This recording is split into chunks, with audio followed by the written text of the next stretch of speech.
everybody. Welcome to Curry and Mitchell from Watts to Brooklyn.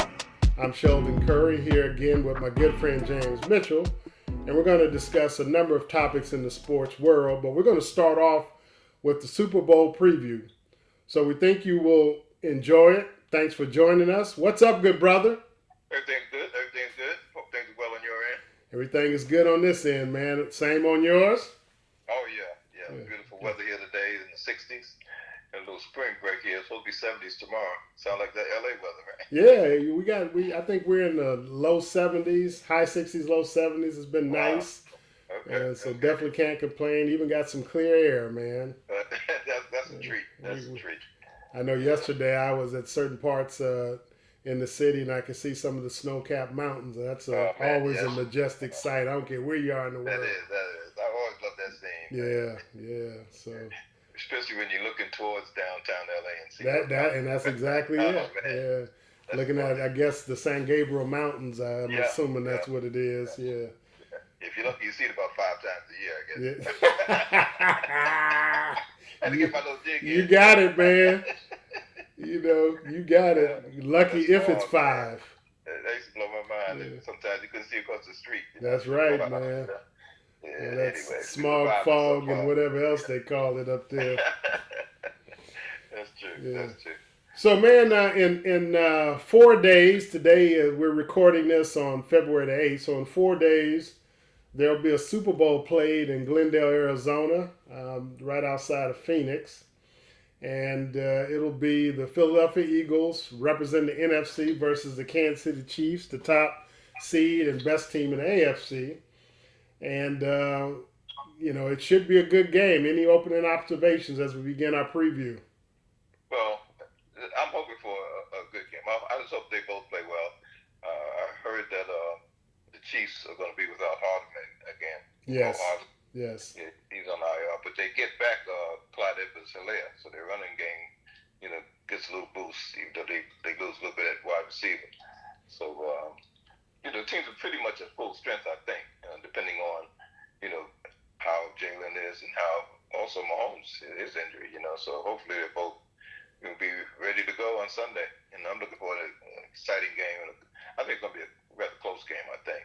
Yeah, I agree with you. And to your point about health, the last I heard, Philadelphia, everybody is available for them. Particularly if you look at the report was the 22 guys that started the season on opening day are going to be the 22 that start tomorrow. I'm sorry, start Sunday. Isn't that something? And to your point, Kansas City, only Hartman's out. And like you said, they get Edwards-Helaire back. And I think the word is Tony will play. And also Juju Smith-Schuster will play. That's the last I've heard. So also Gay, because I think, didn't he go out of the game? And Willie Gay, the linebacker, didn't he get hurt against Cincinnati?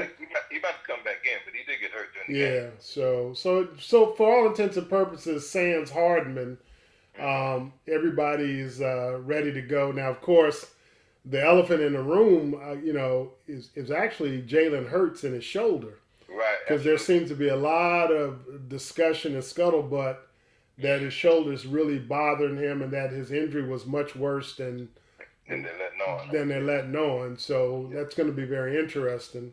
That is. Very interesting. So what are some of the keys that you're looking for in this game? Well, I'm looking to see how well Kansas City's defensive line plays against Philly's offensive line. I think that's going to be a key to the game in terms of Kansas City. Philly has an outstanding offensive line, maybe the best, one of the best, if not the best in the NFL, and they all seem to be pretty healthy, and they've been tremendous all year. And Kansas City's defensive line, they're all right at times, and a couple of those guys had outstanding games in the previous game, against Cincinnati. But it's going to be interesting to see how that works out. I think that the balance of the game is going to be determined by who handles who best. If they can put pressure on Hurts, and if Hurts is not up to par physically, that could be a great turning point in the game. A big influence on who comes out victorious, I think. Yeah. Yeah, I think and just following along your discussion of the Kansas City defensive line, obviously they're led by the All-Pro Chris Jones, and Right. he wrecked that game against Cincinnati. He He was all did. over the place, and by him being double and triple teamed, that opens it up for other members of that line, particularly Frank Clark. That's true. And so that's something to look out for. Kansas City was okay against the run, and well, let me say this: it's like anything else. Certain teams they were able to shut it down. Other teams teams ran on them. So since Philadelphia has this top running game, that's going to be interesting. Um, and if they can, they being Philadelphia can enforce their will in the running game, that will open up everything else for them offensively. They'll have a lot more to go to in the toolbox in their passing game, both deep all deep, intermediate, and the short game. So That's right. That's it'll right. be interesting. Couple of back to the line play. Now I'm gonna flip the script a little bit. We know Philadelphia has a superb defensive line. Right. Led the league with 70 sacks during the regular season. I guess they have added 8 more in the 2 playoff games. They play 8 or 9 guys. They rotate. Right. And what's interesting, if you look at a depth chart for Philadelphia, Ndamukong Suh, who's a future Hall of Famer, or should be a future Hall of Famer, is actually third on the depth chart at defensive tackle. That's how deep they are. Right. Absolutely. That's how deep they are, man. Yeah. And they're tremendous. And the ability to rotate like that keeps them fresh throughout the whole game. right. And I'm interested to see how how Kansas City's going to handle Hassan Reddick, because even though Reddick lines up as a defensive end, he's listed technically as a linebacker. Right. So he's a rush end, and he's going to be lining up. I think the right tackle is Andrew Wylie. He's had a decent season and a decent career. He's not as good as, at least on paper, as Orlando Brown, who's on the other side. Right. So that's going to be interesting. How much help are they going to give Wylie against Hassan Reddick? And then I think the other thing that I'll be looking for is that the statistics show that Philadelphia, 70 to 75% of their sacks came with a 4-man rush, meaning they didn't have to bring pressure. Right. So if they can bring pressure on Mahomes with 4 people, that's going to be maybe a deciding factor. What's your take there? Yeah, I think that's a very acute observation, because that means, obviously if you got a 4-man rush, you got 7 guys protected against the pass, and so they be able to double team Kelcie if they have to, and still have good coverage on everybody else. So that's going to be very key. Mm-hmm. I agree. The pressure factor. It's going to be an interesting chess match both ways, I think. Yeah, I think that's where I think we're going to see if Philadelphia's defensive line actually wears down Kansas City or not. You might start seeing it by the third quarter. But like you, I think it's going to be an extremely close game. One of the reasons, not only because obviously both teams are 14-3 and 2-0, regular season 2-0 in the playoff. The spread is 1.5. It's been that way since it opened up. So, but the conventional wisdom is that Philadelphia has the superior team. But of course, Mahomes is the best player on the field, or will be the best player on the field. But the reason why I believe it's going to be a good game, other than the obvious, is that Kansas City, and I think in Mahomes' career, has only lost, I think, 2 games by more than a 1 score. One was the Super Bowl, where he didn't have no blocking against Tampa Bay. And then I forget whatever the other game was. But, I mean, they're always in games. I mean, That's true. And I just don't see this changing. And I think it's going to be a really good game. And I think both teams are going to play well because they got quality players. Right. And I think both of their quarterbacks have mentalities that I love. They seem to be calm under pressure. They're well balanced and focused. And so, on average, they're not likely to play bad games. That's true. And if they make a mistake, they'll get over it really quickly and come back and play well. I agree. Yeah.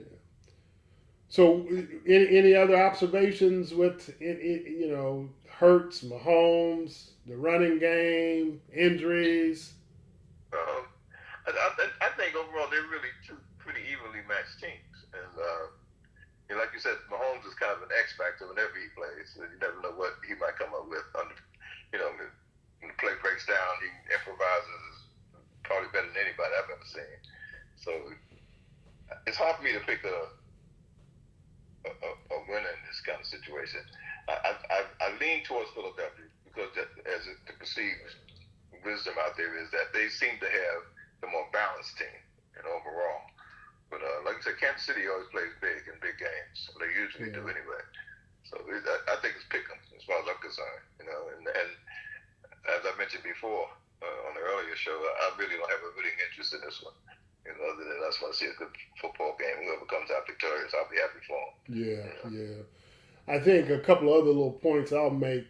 One of the areas that Kansas City has to continue to improve in is their young secondary who played well against Cincinnati. Picked him off twice, could have picked him out, picked off Joe Burrow twice and could have picked him off a couple more times. They seem to really have grown. I think they started 3 rookies back there. And they've gotten better as the season's gone on. That's going to be very important as they line up against Brown and Devontae Smith. And then also, one of the units that we don't hear much about, good or bad, is Philadelphia's linebackers. Because the conventional wisdom obviously is that their strength is up front, and we've talked about that a little.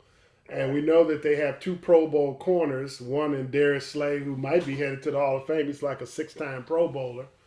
And so he wins this title and gets another couple of Pro Bowls. He's been, because in Detroit he was almost anonymous, even though he was a hell of a corner. And Bradbury has been a really good corner, too, in his career. And the only reason he's not with the Giants is because they didn't want to pay him what he was worth. Exactly. And Philadelphia picked him up. But at the linebacker, you don't hear a lot. Now, I think Philly has some pretty good linebackers. I know T.J. Edwards, who's their middle linebacker, is a good ball player. Right. But you hear very little about that. So I'm wondering if their linebacking core of the 3 units on defense is supposedly their weaker. How do you think Kansas City do they exploit it with Kelcie? Because a lot of times, obviously, linebackers are picking up the tight end. How do you think that's going to play? I think they match up well against Kelcie. I can't think of the player's name right now, but I heard something about him earlier. Who's probably going to be assigned to Kelcie mostly. One of the linebackers. I guess the 2 that play a lot, Kazir White and T.J. Edwards, are the 2 that are out there all the time. I think it was Edwards they were talking about. Yeah, T.J. Edwards. He's the middle linebacker. Yeah, he'll probably be mainly concerned with Kelcie. Okay. And as I said before, if the front 4 can put pressure on Mahomes, and they're able to double Kelcie a lot more because their other backs play so well, that's just standing him in good stead. It's going to be interesting to see how effective Kelcie is in this game because he's a tremendous receiver, and he seems to know how to find the soft spots in defenses quite often. So it's going to be really key what kind of defense they play, Philadelphia plays, and how they guard against him, try to take him away. You got to try to take something away from Mahomes, and I think they will concentrate on trying to make that be Kelcie because he's the number 1 option usually, and kind of opens things up for everybody else. If they start concentrating on him a little bit, it's going to be interesting. Like you said, Philly has a superb defense, and they play well all year. So I don't see them dropping off, because they're playing Kansas City. I think it's going to be a battle all the way. I really do.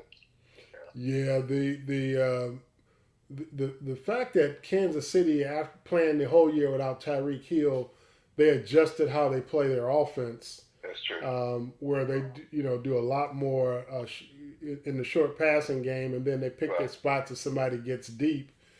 Whereas they were always looking to stretch the field with Tyreek Hill, and you can't blame them because they had so much success. Right. But I actually believe that actually helps them play in Philadelphia because Mahomes is going to have to get the ball out of his hands quickly against that rush. Right. And so I think we're going to see a lot of bubble screens and quick outs and if we assume that Mahomes' ankle will be better than it was 2 weeks ago, and given how he played it'll be 2 weeks on Sunday, I think they're going to move the ball, but I also think Philly's going to move the ball. I agree. And I think you're going to see a big game out of both of the quarterbacks. Mm-hmm. Mahomes because he's who he is, and Hurts is on his way.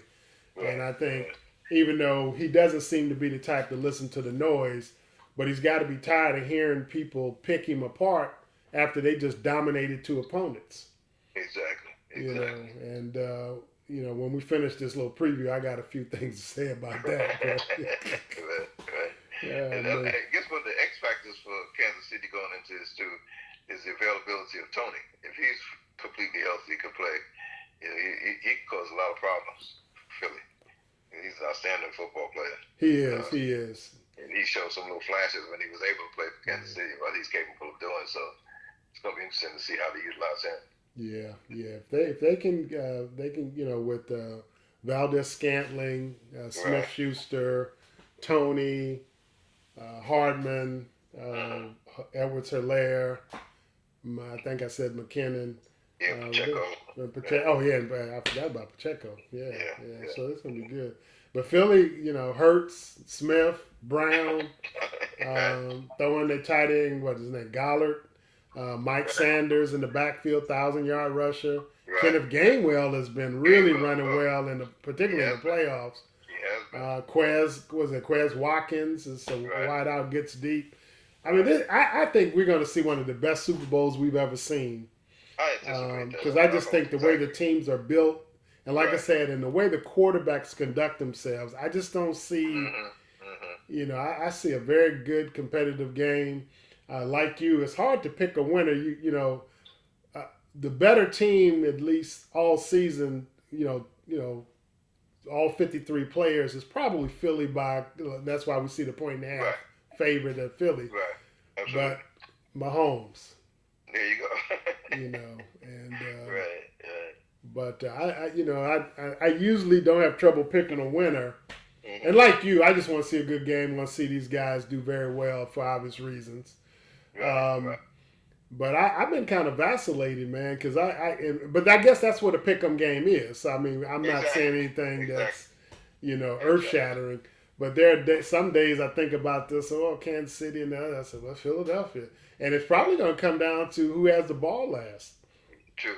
And so, but yeah, man, I think if I had to make other than I've already said, I think it's going to be a good game, and both quarterbacks are going to play well. I also think it's going to be a pretty clean game because Kansas City, when they're focused, they don't turn the ball. And I say that because sometimes when they play lesser comp, they tend to 2 or 3 turnovers, fumbles, let teams stay in the game, then they win the game late in the fourth quarter. But Philly has been, rock solid almost all year in the turnover. So I just something tells me both teams are going to be very. I don't expect to see too many turnovers in this game. Right. So I think you're going to see a clean game. I think you're going to see it well played. It might come down to, obviously it can always come down to the place kickers. Mm-hmm. Butker hit a big kick for Kansas City last week, that 45-yarder to win the game. Right. He was clean last week. I think he was 3 of 3, and then he didn't miss any extra points. He's been a little spotty with the extra points. And Philadelphia's kicker is not bad either. Yeah, he had been hurt. Mm-hmm. And Philly's place kicker's not bad either. So it may come down to coaching, man. That's true. Do you think Reid has an advantage because he's been coaching 20-something plus years versus Sirianni's 2 as a head coach? What do you think? Well, experience can't hurt you, I don't think. But I don't know. Sirianni's done an excellent job since he's been there. You can't really question what he's been doing so far. He's been very successful. Right. But of course, you always, like I said, experience always helps, I think. You've been there before and maybe you handle the pressure a little better than a new guy might, So I don't know. And, Reid and Bieniemy have a lot of tricks up their sleeve, man. And they've been through the wars together so many times. I think it's just pick them all around. I really do. But I can't say much about anything negative about the coaching staff of Philadelphia where they played. They have to give the coach their props, because their team's been prepared. Like you said, they don't commit a lot of turnovers. Everybody does seem to do the job, man. And I think it's just an epic battle. I really do. Just looking forward to it as a fan, man. Just want to see a really, really good game. Yeah, I do too. Yeah, it's well, you know, and you try to find an edge. Mm-hmm. Both teams are 14-3 in the regular season. Both are number one seeds. Right. Kansas City led the AFC in scoring. Mm-hmm. Philadelphia led the NFC in scoring. Right. Yeah. They 1-2 in sacks. They 1-2. That's right. Kansas City is right up there in sacks also. Yeah, Philly have 15 more, I think. Yeah, but still, That's, you know, on any other year other than this year that Philadelphia is in among the all-time leaders, is second or third all-time. Yeah, what Kansas City's doing is actually exemplary. It is. And then even things like common opponents. I was looking the other day just trying to see, you know, against the common opponents, Kansas City is 6-1, Philadelphia 6-0. And it's ironic too. The loss that Kansas City had was early in the year against Indianapolis, where they kind of blew that game and lost 20-17. Right. Well, that's the game that Jalen had to come from behind and beat them 17-16. Exactly. And Indianapolis is one of the worst teams in football this year. So it just they played the two best games of the year. Yeah, how can you figure, man? You know, they went 4-12-1. Right. And they 1-1 against the two teams in the Super Bowl. And neither team in the Super Bowl scored more than 17 points. I mean, how you figure? How you figure, man? Any given Sunday. Any given Sunday, like you like to say, any given Sunday. I'm with you on that, man. I'm with you. So, well, you've already said you don't know. I can't pick a winner either, man. I know that sounds like a cop-out. Right. I just see this as being the last possession. Somebody's going to win by a point or two, maybe 3 if the game is tied. I don't see it. I mean, anything other than that, I'd be surprised. No. Historically, the last several years since Mahomes has been the quarterback of Kansas City, I root for Kansas City unabashedly. Yeah. But I'm such a Jalen Hurts fan, and Philly has played so well. It's just hard for me to root against either one of them, to be honest with you. Yeah, well, I definitely ain't going to root against either one of them. I know. I think it's just so evenly matched. I think anybody can win it. I really do. I really feel that way. Well, it's one of those games, man, as a fan, you just want to enjoy a good game. Absolutely. And, that's what you want, and, Right. And hopefully free from dumb announcing and all that other stuff. Oh, man, I'm sure I'll have the sound up as usual. I hopefully subject myself to the foolishness they're going to be talking about, man. Yeah, so, but something in my mind says it's going to be something like 31-30. You can pick the winner. It's going to be something like 31-30. People are going to be saying it's the greatest Super Bowl we've ever seen. So I'm down with that. I'm down for that too. All right, man. Well, I want to talk a little bit about some related subjects to the Super Bowl. Okay. The first thing I want to get this off my chest, and you can chime in. Sure. We're 10 days since the conference championship games that were held last Sunday in January, whenever that was. Right. And the number of people that talked about how poorly Hurts played in that game that they beat the Niners 31-7. Right. Now let me preface what I'm gonna say. I understand that from an aggregate perspective, because he didn't throw the ball, but 24, 25 times, didn't throw for a lot of yards, 121. I get that. Right. But here's what's so bothersome from that. First of all, the idea is to win the game. Right. They win 31-7. They were up 21-7 at half. Given the situation with the quarterbacks for Frisco, where Purdy couldn't pass, and then they knocked out Josh Johnson, Frisco's fourth-string quarterback. They play like you're supposed to play. How many times have we lamented the dumb play calling and strategies of coaches that cost them games? Philadelphia just ran the ball.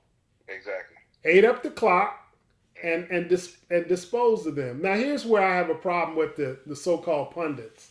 Right. Even with that, if you want to call it pedestrian average performance, the man was 15-24, 15-25. Right. No picks. Right. He rushes for a touchdown, and this is what I really want to talk about. This is where you see, I don't care what whether it's bias from a racial standpoint, bias because he's not considered in the class of these Herbert Burrow guys. Right. On that same Sunday, now the only quarterback who had a higher passer rating and QBR than Jalen Hurts of the four, and I know Frisco's, you have to put theirs together because they were hurt, but still it counts, is Patrick Mahomes. Right. Hurts had a QBR in the mid-60s, which was much higher than Joe Burrow's. Right. And his passer rating was in the low to mid-70s, and that was higher than Burrow, who threw 2 picks against Kansas City. Right. But I have not heard one person. Now I know, and I hear enough shows, so I think this is, I've not heard one person say that Joe Burrow played poorly. No, you won't. They act like he didn't play. Not one person, but they want to. But Jalen Hurts, no turnovers. Right. Responsible for a TD. His team wins by 24, and his passer rating and QBR. Not that I want to get too deep into that, but I'm just using it as a comparative thing. Right. Better than Joe Burrow on the same Sunday. Mm-hmm. So it just reeks. That's right. That's why I watch the games with the sound on. It just and reeks. Talk about the announcers at the game necessarily toward these pundits. It was funny how that Monday, all these Joe Burrow, supporters, and nothing wrong with that. He's a good quarterback, Went on vacation. They acted as if he didn't play that game. Right. Nobody mentioned how poorly he played. The 2 picks he threw. You think somebody else had thrown them when it was somebody else's fault, obviously. Nobody said a word about, his performance, and it wasn't that great. I mean, it's as simple as that. It's almost like they can't bring themselves to admit that, the emperor had no clothes on that day, It's ridiculous, Yeah. But that's what you get from this biased, racist, I call it what I think it is. I think it's exactly what it is. I'm not ashamed to say it. This is racist reporting. But that you're always subjected to from these guys. It's the same thing over and over and over again. So, it doesn't surprise me that it happens. But it's so frustrating and disgusting that it continues to go on and on like that. Yeah, and to your point, and the and where the race really, to me, where the racial aspect comes in, it's when it's juxtaposed. Right. And I guess it's always juxtaposed, because now that you have, which is still not a critical mass of black quarterbacks, it's still the numbers much too low. Because on any given Sunday, maybe 8 or 9 were starting. I think 10 was the tops, and that's a record.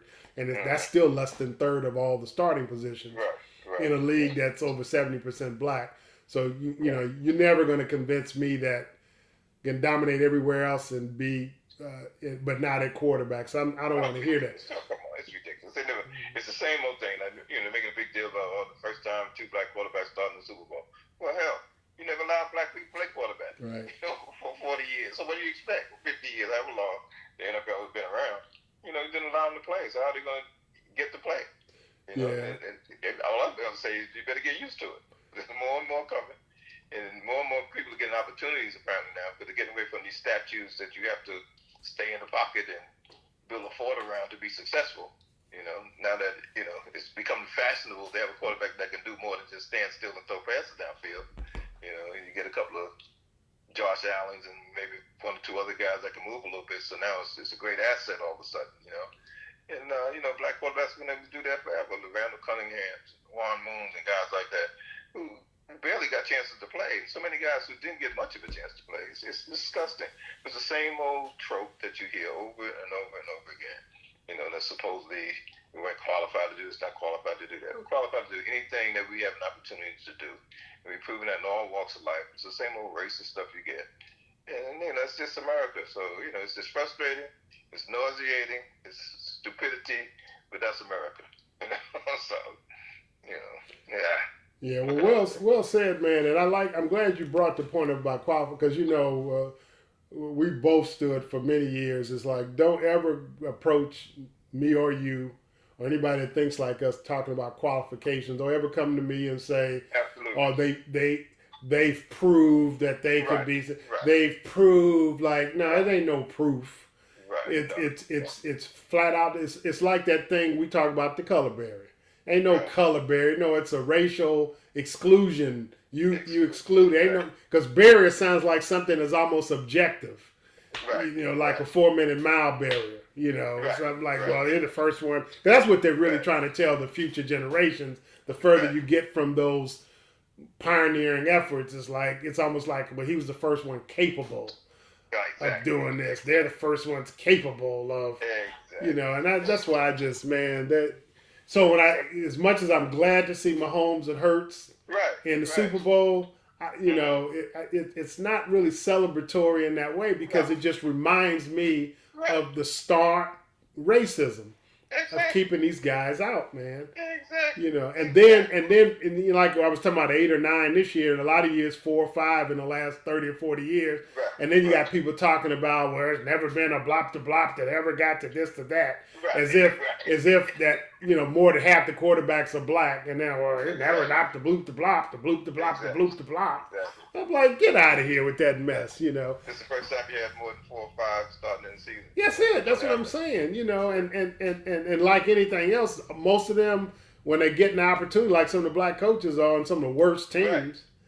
You want them to create miracles. In 1 year. In 1 year, yeah. It's the same old thing. It's they'll give you an opportunity, and then they point their fingers at and say, well, there you go. There you go. That's it. Then we get an opportunity and we excel and exceed anything that anybody else has done, and they don't know what to say. So it's just the same old crap. And it's in all fields, all walks of life, it's the same thing. All walks of life, nothing new. It's America at its best. And I'm just glad to see these guys starting to get opportunities. And the problem is, they used to keep them out. First, we wouldn't let them play at the so-called elite schools and in the big-time conferences. But now that's going by the wayside. All these big-time schools now, so many of them have black quarterbacks, and they're outstanding quarterbacks, and setting all kinds of records and doing all kinds of stuff. And they still try to find ways to exclude them, because they're guys who don't get an opportunity still. But it's going to be harder and harder to do because there's just too many of them. The guys at Ohio State or Alabama, all the big schools, Tennessee and whatever, So Michigan State, wherever they're playing. It's harder to do now. So a few more guys will get an opportunity. And all I have to say is you better get used to it. Yeah, I hope you're right, man. You've heard me lament before. I thought we were here 20 years ago, and it just seems like through, some injuries and this and that. But also I think it's just the way that they do it, how they keep folks out. And, don't give them the chances, and guys. But you go back 15, 20, 22 years ago, Steve McNair, co-MVP with Peyton Manning. You got Dante Culpepper had 2 years. We threw 39 TD passes. Aaron Brooks was a Pro Bowler. Donovan McNabb went to 5 straight NFC conference title or for 5 and 6 years or something like that. And Super Bowl. Michael Vick before he had his problem with the dogs. You had, I thought we were there then. Like, they about to kick the door in. Because there were guys in college then. But what they do, not only they play other positions, but what happens is the black quarterbacks don't get the latitude when they get hurt or they have something. And that's what you saw. Aaron Brooks effectively got blackballed. Aaron Brooks is a perfect example of that. Because of some of the things he said about Katrina and the whole bit. He got blackballed. Absolutely. And, Culpepper did tear up his knee. But again, we've seen other guys, and so it just goes on. And so, and now we're seeing it. And you talk about it, I'll let you speak to it more. Look what's happened to Cam. Right. I know. They can talk all this stuff about, he's beat up, he's hurt. Yeah, and he might be hurt, but he ain't washed up. No. But if he was somebody else, he'd be still in this league, man. It's like, and I'm gonna let you speak about Jameis. Yeah, that's disgusting. The Jameis Winston thing, that just hurts my heart, man. This guy is one of the most talented quarterbacks on the planet. There's no question about that. And here's a guy who, he threw 32 picks in 1 year. The same year, he was second in passes for touchdown. That's right, 33. Led the league with over 5,000 yards in passing. And the next year, he didn't have a damn job. That's right. You tell me what's wrong with that picture. That's right. Please. And after that season, and we've talked about this before, that was, I believe that was his 6th season, if I got that right, 5th or 6th season. Right. And we've talked about if you go and you took his first 5 or 6 seasons against Peyton Manning's first 5 or 6, you couldn't, if you didn't put their names, you wouldn't know who was who. That's how close the numbers are. That's right. That's exactly right. And this guy's 28 years old, and he's still tenuously hanging on to a job, maybe with the Saints, or maybe not next year. That's over because that's over with. They're talking about bringing in Derek Carr and Derek. Now we know what the conventional in quotations narrative is, but who's the better who's the most talented quarterback? Exactly. And Derek Carr, they talk all that stuff, and I'm not going to beat him up. He was with the Raiders for 9 years. They made the playoffs 2 seasons. Right. Exactly. I don't want to hear it. Exactly. I don't want to hear guys it. like that, the Ryan Tannenhills and all these guys. You guys, they're all right, but they're not. Don't want to hear it. No, you put Jameis in any of those teams, and those teams will flourish. It's ridiculous. But James might be out of football next year. Yeah. Very easily. He might be 28 years old. Talented as he is, he won't get a shot anywhere. And I read something that really speaks to this. They were talking about how the Saints are likely to bring Dalton back as a reserve.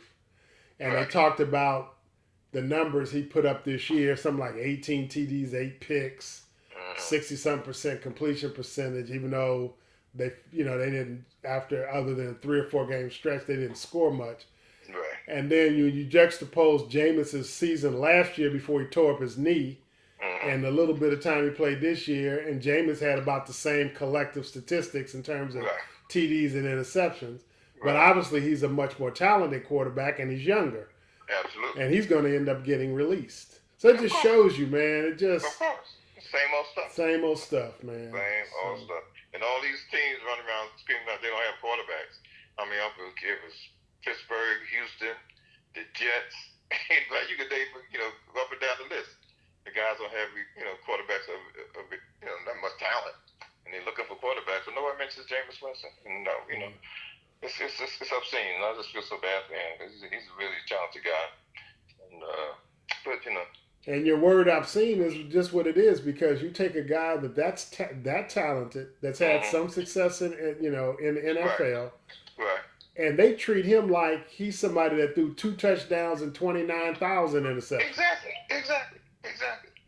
It's crazy. But it's America. It's America at its best. That's what they do.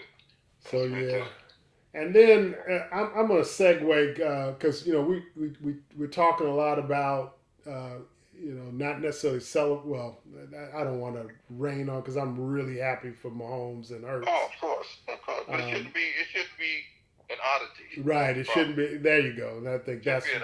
There you go. The only reason it is oddity because black men have been excluded from playing the position for all these many years, and now they get a chance to, and you got 2 in the Super Bowl. So that's what the establishment is afraid of, and the public, European fans are afraid of. And it's really funny. This is an aside, but I do a volunteer work, Meals and Wheels, and I'm the only African American guy that does what I do at this particular spot, and packing meals and stuff like that. And these European guys, they talk a lot about sports. I hear a word about the Super Bowl this week. I'm with you. I had I've heard the same from a couple people I know. Oh yeah, who said the exact same thing in their workworkplaces. Nothing to say. These guys are always talking sports. Right? Yeah. And when Purdy was rocking, oh boy, that's what you can hear them talking about. Now you can hear a mouse, go to the bathroom on cotton, as they say. Yeah. That's why I mentioned the juxtaposition, because that's what it's always juxtaposed. Absolutely. Absolutely. It's funny. I was crack up, man. It's so predictable. Boy. Yeah, I heard, and I'm not going to name the name of the person because we're going to have some shows where we're going to actually lay some people out. Going to put their actual sounds up, and then we go. Right. But I heard a very prominent host who's been around for about 40 years, well known nationally, was talking about how he's tired of Kansas City and he can't stand Philadelphia, so Now here you are, a prominent national sports pundit. I'll leave it at there. You've been, I think, according to him, he's been to the last 30-something Super Bowls. Right. But now all of a sudden he don't have no interest. But see, I think that's code for what's really going, what he's really saying. Of course it is. Of course I'm tired of Kansas City. Right. And I don't like Philadelphia. Well, Right. golly, why don't you just say what it really is? Yeah, they're gonna have You're to tired of looking at Mahomes on one Right. side, and you don't Right. want to see that brother on the other side. Now, people might think we picking, but man, Right. you can read between the lines. Absolutely. And I've seen a number of these types of things, man, or heard or read in the last 10 days. Oh yeah. You know, it just blows your mind. It's like, can't you just, you know? So the minimization, the dismissiveness, the outright whatever, it's just, and Lord, man, don't, and this will show you how bad it is. Don't let them combine for 10 TDs and one pick, because all you hear about is the one pick. The one pick, right. Absolutely. So, Absolutely. man. But yeah, man, I want to segue because I want to go back to a time where, you know, they weren't letting anybody looking like me or you quarterback in the NFL. Right. But I want to, and there are, and before I talk about these couple, I know you might want to add a few. I don't want the audience who may not be well aware of the history of this to think that these are the only 2 or 3 or 4 people. Right. But I want to speak to 2 guys, African American quarterbacks that played Division I football from between 1969 and 71, did very well, and just flat out racism. One is Chuck Ealy, played at the University of Toledo, 69 and 71. He was 35-0 as a starting quarterback, never lost a game. They won the MAC all 3 years. He was Offensive Player of the Year all 3 years. He led them to, at the time, remember there was only about 7 or 8 bowl games then, maybe 9. And he led them to the Tangerine Bowl 3 straight years, 3 straight wins. He was MVP of the Tangerine Bowl 3 times. He even made some All-American teams, even with all the racism. And he was 6'1", 195, so he had the size to play. Right. And he made it clear to the NFL, you know, he wasn't playing no other position. And, of course, he went undrafted, went to Canada, and you know, kind of broke some barriers up there. He was the first black quarterback to win a Grey Cup, which is their version of the Super Bowl. Right. And I think he was also the Grey Cup MVP. And then after about 5 or 6 years, his career was cut short. He had a serious lung injury. But when you think about Chuck Ealy, man, he plays at a Division I school, dominant, just dominant. Right. And crickets. And also for those who, it's bad enough if they only had 7 rounds. That's when the NFL had, 17, 18 rounds in the draft. So, come on, man. Yeah, nobody takes him. Yeah. Nobody takes him. Right. And then I want to talk about Jimmy Jones, who played at SC when SC was a superpower. Right. And his freshman year, his sophomore year, because you couldn't play freshman ball then, he led a 10-0-1 SC team. They won the Rose Bowl. They beat Michigan. They finished 2nd or 3rd ranked in the country that year. And Jimmy Jones went on to start for 3 years, won almost 75% of his games total. And when he left SC, he was the all-time leader in almost every passing and total offense category. And that was a school that had O.J. Simpson, who was there and won a Heisman the year before Jimmy Jones started. And Jimmy Jones, similar to Chuck Ealy, about 6'1", 195, 200, went undrafted, had to go to Canada. He won a Grey Cup. Right. Just amazing, man. And then the other side, Jimmy Jones was also the quarterback of that famous team that went down to Alabama in 1970, had what some say was the first all-black backfield at a Division I school. Right, Big Ben Wilson. Yeah, with him and Sam Cunningham and Clarence Davis. Sam the Bam. Yeah. And they went down there and beat Bear Bryant's all-white Alabama team 42-21. And many, we've heard the stories about the next year Bear went out and started recruiting black players. Right.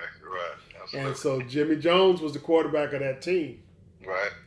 And I also, this is an aside, and it may not be a correlation, but I think it makes the point. Right. it's been reported that SC had 5 or 6 black players on their team that started. Every one of them players played for a good long time in the NFL, but one. Who you think that one was? Jimmy Jones, the quarterback. Jimmy Jones, right? Of course.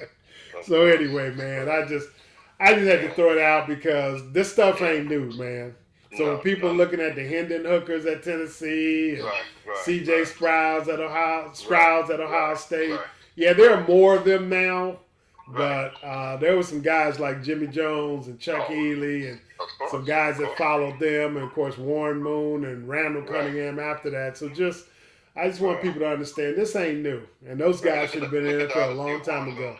Look at the Odyssey of Warren Moon. He had to go to Canada to play several years, win a couple of Great Cups before he got a chance to play there. Several. I think he won 4 or 5.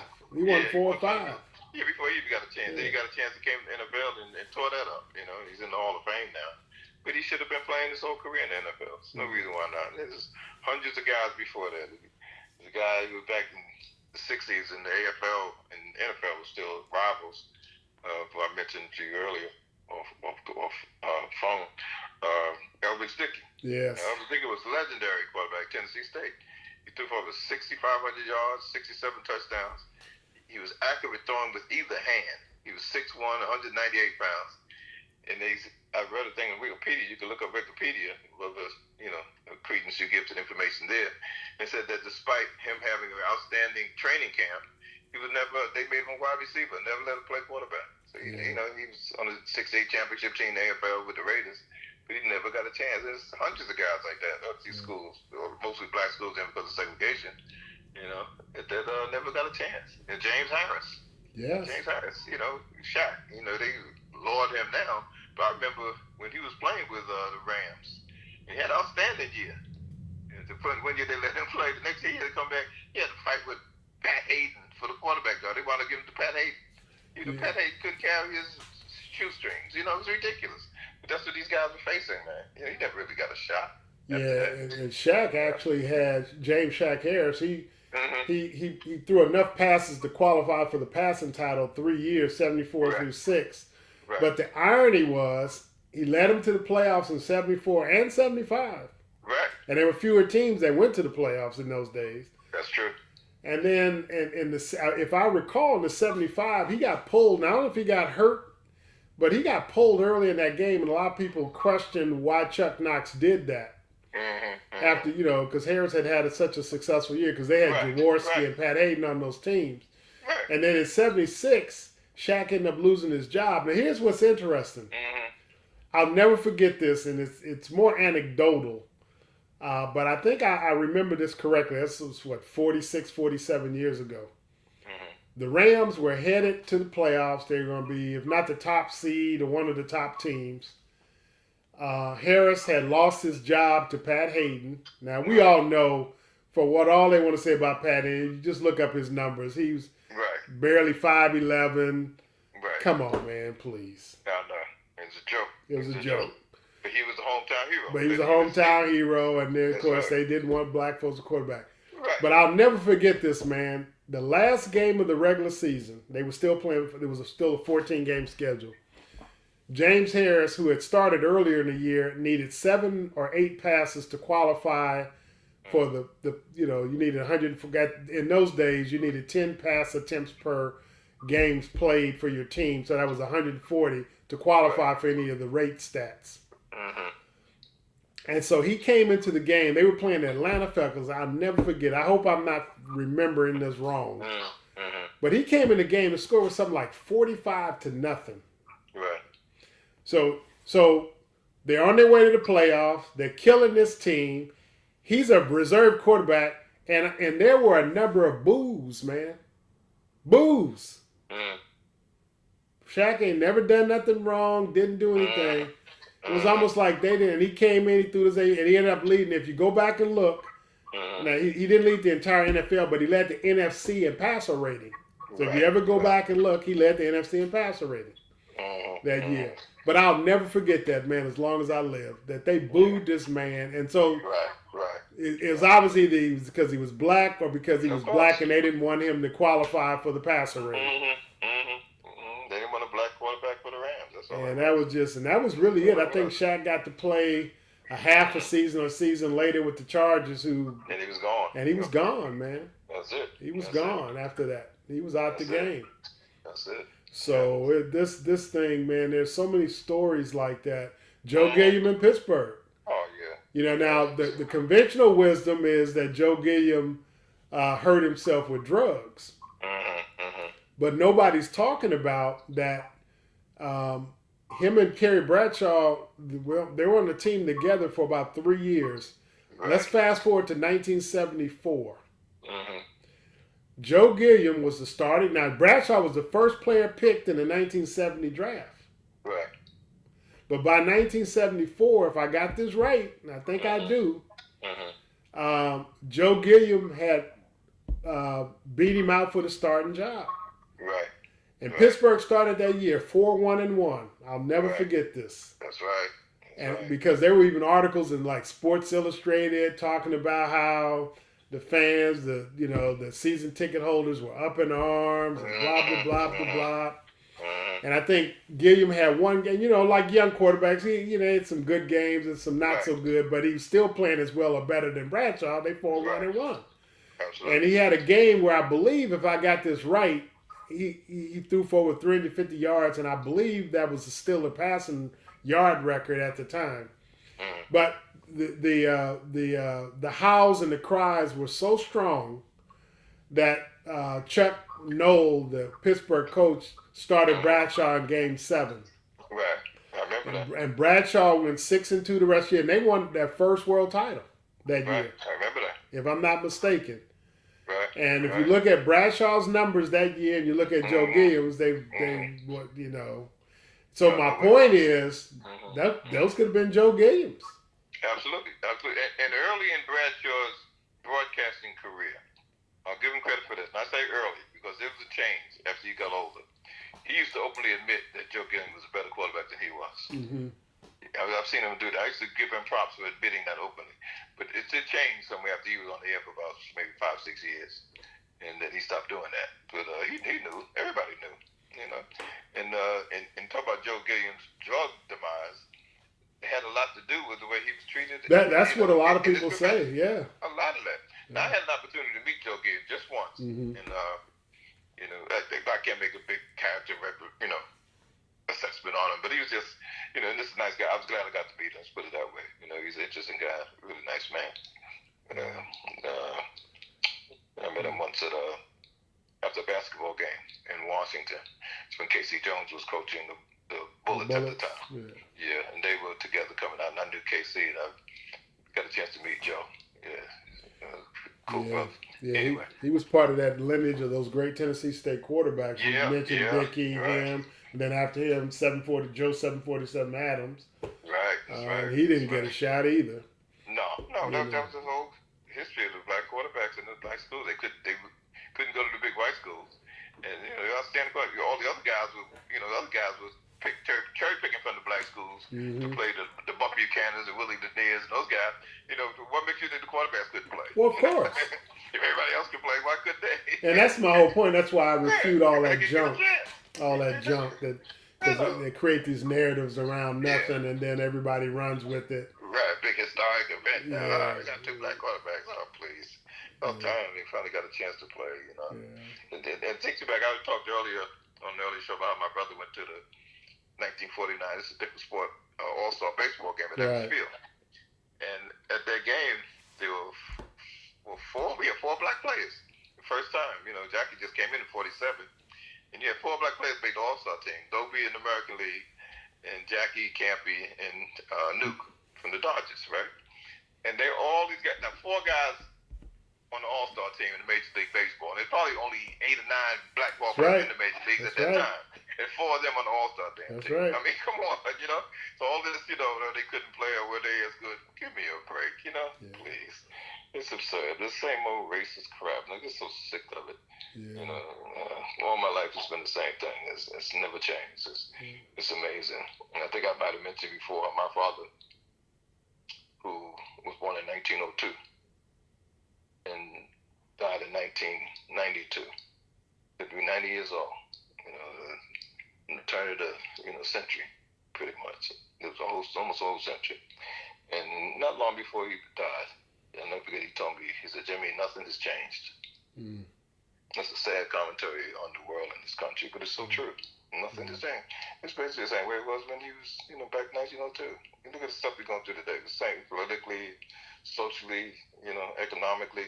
What's changed, really? Yeah. And I think that's what makes this whole thing with sports so problematic, because it's clearly a microcosm of greater American society. Exactly. And there's this false narrative out there about the great equalizer and the this and the that. But if it was truly a meritorious circumstance, we wouldn't be having this conversation about these black quarterbacks. No. Because, if we looked at, 70, they say, I don't know what the number really is, but they say 75% of the NFL is black. Right. Well, it would reason that at least that percentage would be the quarterbacks. You would think so. Yeah. Right. So, I mean, it just shows you, man, the same thing that they exclude black coaches, the black quarterback. Right. And it takes me back to getting off a little bit, but the whole Jimmy the Greek Snyder back in the 80s. Right. He had a little bit too much to drink, and he sat up and he told the truth. Let his guard down. Yeah. And he let his guard down. And one of the things that he said was, I know he got in trouble about the mating thing. Right. But the one that I think really resonated is he said, if black folks quarterback and coach, what's the white guy gonna do? Buy tickets and be en route. So that's man, and this is the essence of this whole anti-era we're in. Not that it's never been anti, but it's in overdrive again. That's what this is. Right. That's what the whole preaching about the pocket quarterback is all about. And all that kind of crap. That's what all this is, man. Trying to hang on to those spots. Hang on, that's why we've talked about this. About I contend that a lot of the rules changes have a primary purpose is not what they tell you. And you see it in a couple of sports, man. Right. And then when people say, you just say, well, why did they outlaw the dunk after Kareem? Right. I mean, think about it. Why the lane when Will played? I mean, just instantly, just do it. Right. So come on, man. I know. It's like. Hey, I tell people all the time, I'm surprised when they fail. The right thing. Yeah. That shocks me. I know, man. That's why some of these subjects, man, you really got to delve into it, because the casual, the person with the casual knowledge, all they do is they hear narratives. Right. And so they think the narratives are true. So then when they hear me or you, it's like, what are they talking about? What are they talking about? I know. What are they talking about? Got to bring race and everything. Yeah, you got to bring race and everything. It's like, no, you bring race and everything. There you go. You started this whole race. Yeah, you the one with all the tropes and stay in the pocket and all that old mess that that you misapply to certain people and don't mention it about other people. Exactly. And decision making and and all that stuff. So that's why Joe Burrow's 2 picks go unmentioned. Right, that's why it goes unmentioned, man. That's exactly why it goes unmentioned. I know, exactly. It's and like you said, Joe Burrow's an excellent quarterback, but when he messes up, he messes up.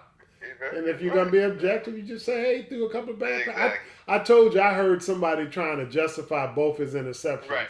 I was like, "Come on, man, you cannot justify that." No, they don't justify James, so you can't justify his. But one of the justifications was not a justification. Say, well, he slightly underthrew him. Right. His receiver. Right. Slightly underthrew. Right. I was like, okay, I got you, man. I got you. All right, man. Well, I think hopefully folks got something out of our rants. I don't mind ranting. I know a lot of people say, "Oh, you don't want to say rant." Well, I don't mind ranting. Right. We need to do more ranting. Right. I'm telling you. Yeah. I got a couple of things I want to throw out before we conclude, and you may have a few. I want to speak to, since we were talking about the quarterbacks, I ran across an article that talked about Trent Dilfer speaking to, and I don't know if it was something he did recently recently, like in the last few days, or was it related to a documentary, because they've had a documentary on the 2000 Raven championship team that was, had that great defense led by Ray Lewis. Right. And Dilfer was the starting quarterback on that team. And I guess he reportedly said that, even though, he admires what Brady and Rodgers have done, he doesn't, I guess, and now these are my words, I'm paraphrasing, he doesn't put as much credence in their accomplishments because they didn't have to play during a time where the game was much more physical and violent. Right. And something that me and you have talked about, and I've always said that That's true. it's not to say that these guys couldn't have played then, but man, it ain't the same thing. No. People slamming you on your head and hitting receivers anywhere they wanted to, and exactly.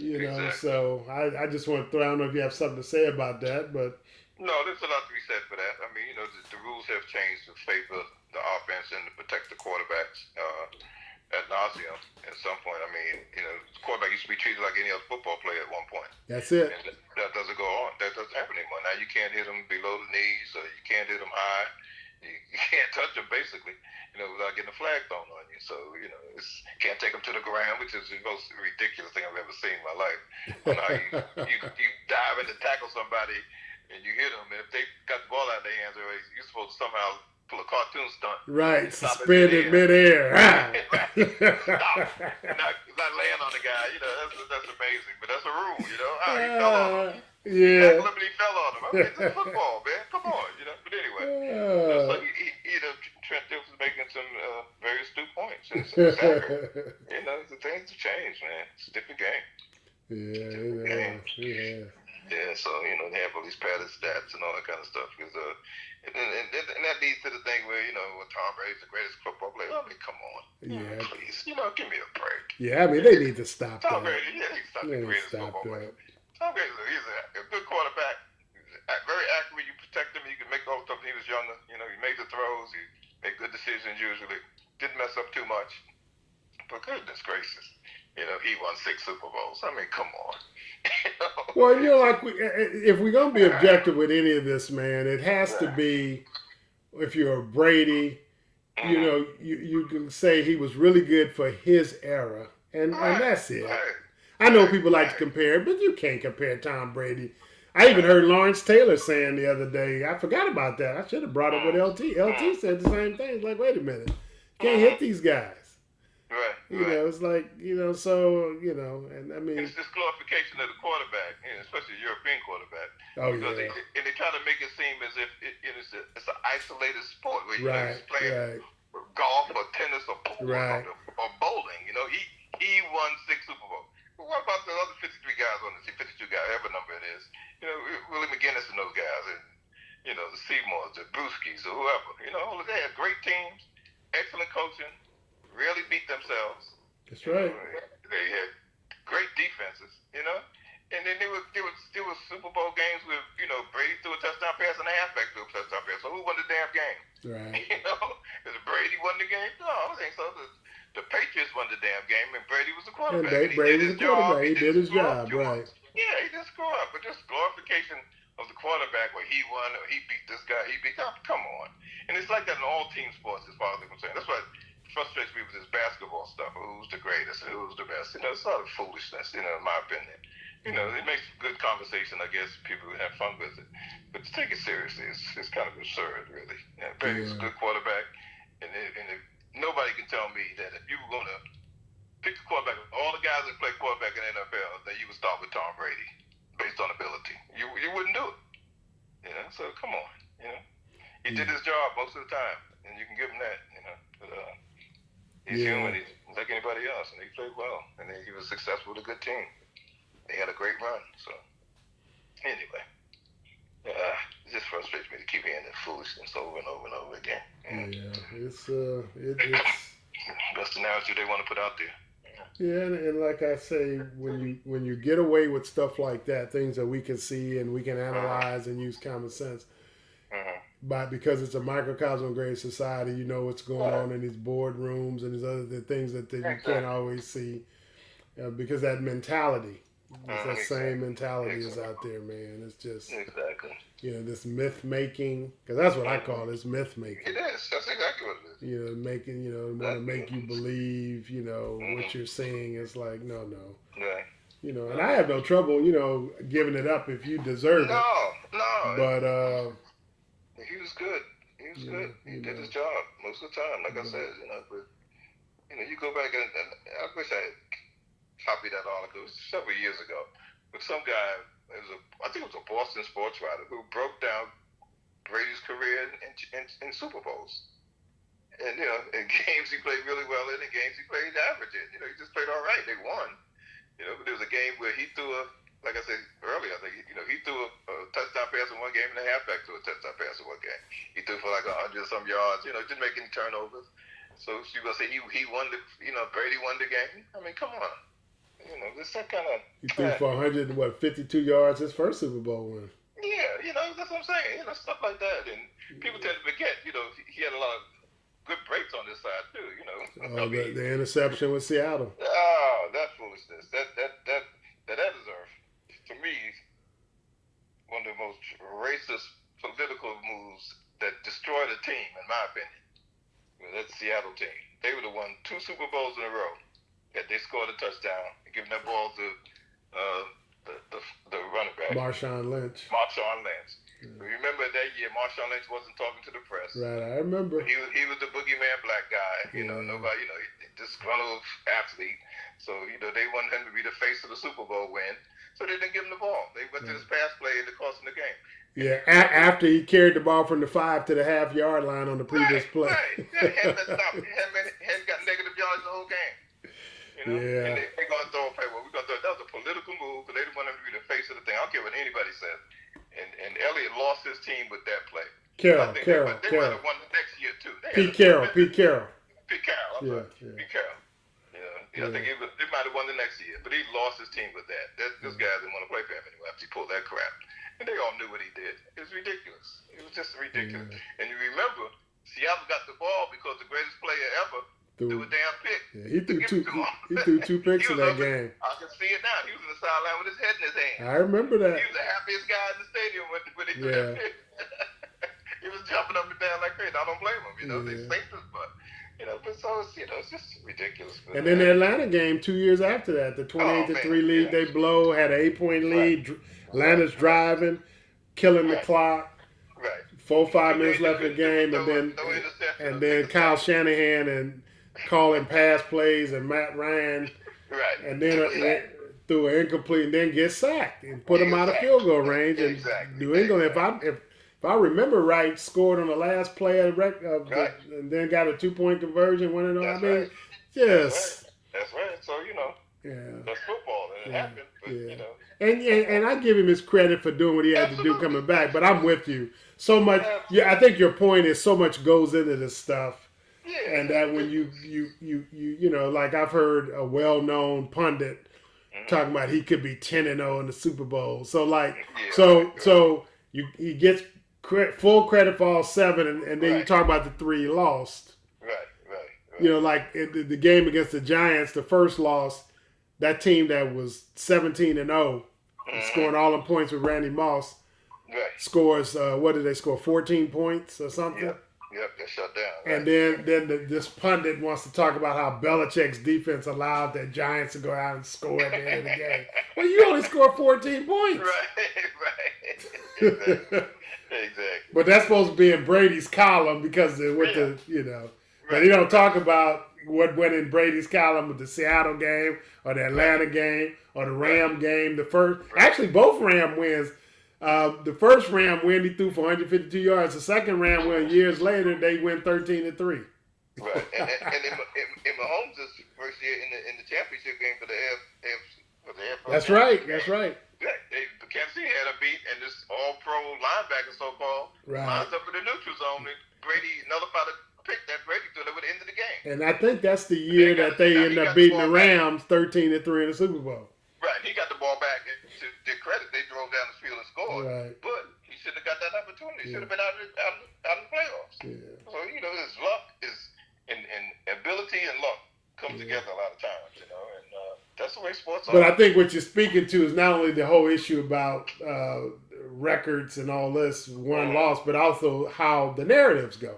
Exactly. Because that's the thing. The same people that will tell you he could be 10-0 conveniently forget about the 3 or 4 times he could be 3-7. Exactly. So I just, man, but it's all part of it. Yeah. It's all part of it. Hey, I got a couple more things. I'd be remiss if we don't talk about last night. LeBron passed Kareem as the all-time leading scorer in NBA history in terms of aggregate total points. You got any comments? I know we talked about this briefly in one of the previous programs as he was approaching Kareem. Tremendous accomplishment. Excellent ball player. And what can you say about LeBron James? He's a magnificent ball player, one of the greatest people ever played basketball. No question about that I've ever heard of. But anyway, I have a problem with the way the NBA handled that. He exceeded Kareem's record in the third quarter. About 10 seconds left in the third quarter. Right. In the game, they down by 8 points. He scored a basket or 7 points, whatever. He scored a 2-point basket, whatever. He put it within. They were 5 points behind. Right. Near the end of the third quarter, they stopped the damn game and have a celebration. Right. I mean, please, what's important here? Then they wound up losing the damn game. Yeah. It was pretty. I see you acknowledging it, putting it up on the scoreboard. LeBron James passed Kareem Abdul-Jabbar. When the game is over, have your damn celebration. No, I agree with you because when I read before the game that it was predetermined that I think the rule they said that if the Lakers, if the game is within 8 points, no more than 8 points and not less than 5 minutes, they would stop the game. If it was anything other than that, they weren't going to stop. Other than real brief. But I'm with you, man. I guess that's where we're more old school. I'm with you on that. I'm with you. Well, they could have stopped it. They could have stopped. I wouldn't have had a problem them stopping the game for like 1 minute, and then start the game back up. Right, exactly. But to have a full-fledged ceremony and ball passing and all that crap in the middle of the game, and here you are struggling to get trying to get to the playoffs. In the playoffs, you're playing a team that's 2 games ahead of you. You're trying to beat these guys. What's important here? And now I hear guys on these radio announcers talking about,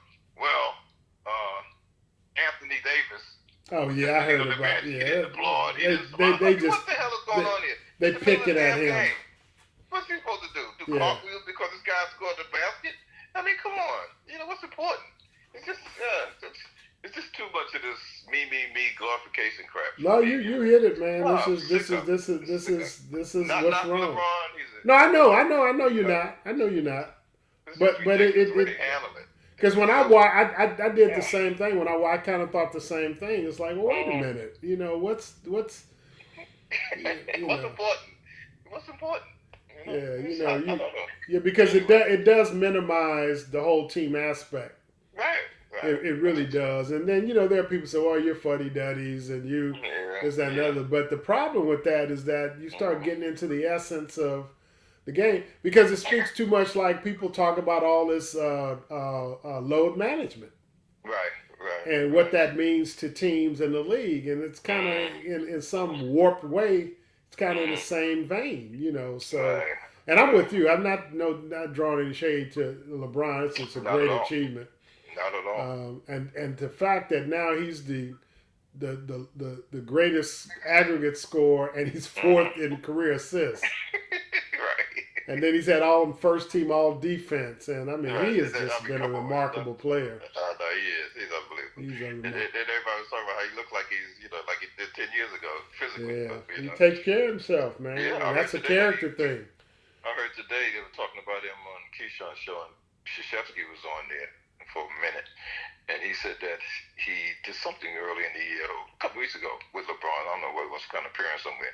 And he said he looked at him, and he knows that he said LeBron is 17 pounds lighter than he was last year without giving up any strength. So he's to show you how dedicated he is to take care of himself. Right. To be able to do what he's doing at the age he's doing, and it's phenomenal. He's 38 years old and running around there like he's still in his 20s, man, doing it. and expecting to do it, God willing, for another few years. So, yeah, man, it's a marvelous achievement, no question. Yeah, Great ball it player. is. Great ball player. And then I also think when you break a record like that, it kind of brings someone like Kareem to a present day.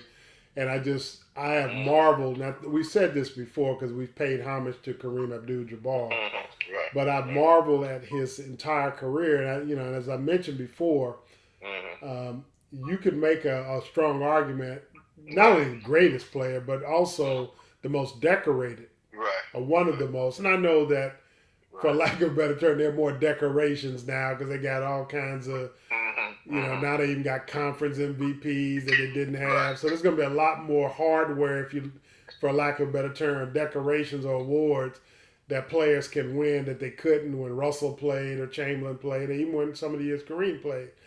But that being said, when you look at Kareem's total body of work, 6 titles, 8, 9 appearances in the finals, 6 MVPs, 2 finals MVPs, 19-time All-Star, 15 times first or second team All-NBA. And then when you go to college, 3 times national champion because you only could do it 3 times because you could play as a freshman. MVP, Player of the Year 3 times, Final Four MVP 3 times, and then Power Memorial, all the championships he won. I mean, it's just been amazing. It is. So I I know Kareem retired over 30 years ago, but it's just amazing. And then, of course, what he's done off the court and the intellectual he's been, and author and social justice guy. So as LeBron rightfully is getting plauded, I'm glad Kareem is in some ways getting a little juice from this too. Because too many of those guys get lost. Oh man, I heard it's the most ridiculous thing. Keyshawn Johnson, who I, generally enjoy, but I'm so tired of him. I wish I could get him in the room somewhere and talk to him about this. Write him a letter. Yeah, denigrating Will Chamberlain. I've heard some of I that too. Hit him in the head with a bat or something. He's so ridiculous with that foolishness. I could score 50 back then. Yeah, I bet. That kind of foolishness. Or hearing people. I heard on that. I heard somebody this week talk about Chamberlain playing against 6'6" centers. I said, they're just making up stuff. I know. Like there were no Nate Thurmans and Willis Reeds and Kareems and Bellamy's. Bellamy's and Lanier's. All that, man. But I would encourage anybody who never saw Will Chamberlain play to go to YouTube and bring up some of the footage and watch what this guy did. You would think that all he did was stand on the basket and dunk, which he didn't do. He did that very rarely, actually. And just see how this guy performed and what he was capable of doing. Well, and you're talking about being in shape at an old age. Oh yeah. People talk about him come back when he was 50. What he could do in the NBA. So it's just obscene the way they do that. Yeah. And another one of my heroes. Well, they do this to all the guys basically, and they name all the greatest Lakers and never mention Elgin Bell. I mean, come on, please. It's obscene. It really is. Yeah, I finally heard somebody mention Baylor as one of the greatest scorers of all time. Finally. Yeah, I get sick of that though. But when they list, it's always the usual suspects. They might say West, Yeah, it just shows their ignorance and I try to when I say allowances is not the right word. I think it depends on who's talking. If there's somebody that's supposed to make a living with being knowledgeable of the sport, I hold them to a higher standard. Right. You got to know some history. There you go. And that's why, there are certain people that, even if I disagree with an opinion, I have more respect for them because over time in their body of work, we can disagree about whether me or you or anybody thinks Kareem or Jordan or LeBron. Right. But at least if you can speak to how they played, what they accomplished, what the game was like when they played, then I may disagree, but it's these people that don't know anything. Right. And just throw something out. And they just throwing something out. Like when you hear somebody say he played against 6'6" centers. That kind of stuff. I heard somebody the other day say Kareem had one shot. I'm like, you ever watch Kareem play? Jump shots, all kinds of stuff, man. It just. And if he did only have one shot, so what? Yeah, but but it's not true. I know. No, it's not true. It's not true. That's why I'm saying it's like, you can have, you can pass. You know, I just like, and that's where I have a problem. And these are the same people that give these opinions, man. Oh, all the time. You know, and so, you know, I know we didn't kind of got off on, but this is what happens. This is the frustration. And that's why a new generation of people who may want to know never hear anything because they listen to these shows. That's true. That's true. You know, listen to these shows. And so I just, you know, but like I said, I'm really you know, LeBron is just, he's otherworldly. And, you know, and like I said, I'm glad Kareem got some juice out of this. Right. Yeah. The last couple of things I have, don't have to spend a lot of time. You have any comment on Kyrie Irving to Dallas? Wish him well. He's a tremendous ball player. I don't know how it's going to work out there, but it's going to be interesting to see how what they do there. I just, you know, he's a tremendous ball player. I like to watch him play. Yeah. I just hope he does well and wish him well going forward. I don't know if he's going to stay in Dallas beyond this season or whether, you know, he'll wind up somewhere else next year. But a tremendous talent, man. It's going to be interesting to see how they put that together down there with Luka. And people say, you know, well, they'll be able to share the ball. They used to say that about Walt Frazier and Earl Monroe, too. So, you know, we'll see. You know, until they work it out. They have an excellent coach down there. You know, kid knows what he's doing. So it's going to be interesting to see what happens, man. Yeah, because they're going to be out to try to outscore everybody, apparently. Well, yeah, that's what they're going to have to do. Yeah, you know, and play great defense down there. So, there seems to be this conventional wisdom that the West is so wide open with the teams that you thought would be there are struggling, and you know that you know Dallas could maybe outscore everybody. Right. You know, and you know, there's been a lot discussed about you know Luka. You know, he's ball dominant, and so we'll see. You know, I don't know. Short term, it might work a little bit, but I just can't see it. They gave up a good defensive player in Dorian Finney-Smith, and then a solid all-around player in Dinwiddie. So it's going to be very hard for me to see. You know, even though people are saying that. Last thing I have, man, is I just want to send a shout out to Don Staley and their South Carolina Gamecocks. They are unanimous number one. I think they've been unanimous the whole season. I don't think anybody else has gotten a first place vote. They beat UConn last weekend. UConn, I think, was 5th ranked in the country, and they beat them at UConn. I know a couple of UConn's good players were hurt, but still, it was a nice win for South Carolina. And they get another test. I think it's Super Bowl Sunday, if I'm not mistaken. They play LSU, and LSU's undefeated. They're in the same conference, of course. Oh, wow. Yeah. So that's going to be, you know, but real battle. Yeah, South Carolina's dispatched. They played some, you know, they usually play a very tough schedule. I know they've beaten UCLA, who's ranked, Maryland, who's ranked, Stanford, who I think was number 2 at the time. They beat them, and of course they beat UConn. So no matter what they do the rest of the year, they're going to be the top seed in the tournament. So we'll see if Staley can win back-to-back in her third one. I do want to throw this out, though.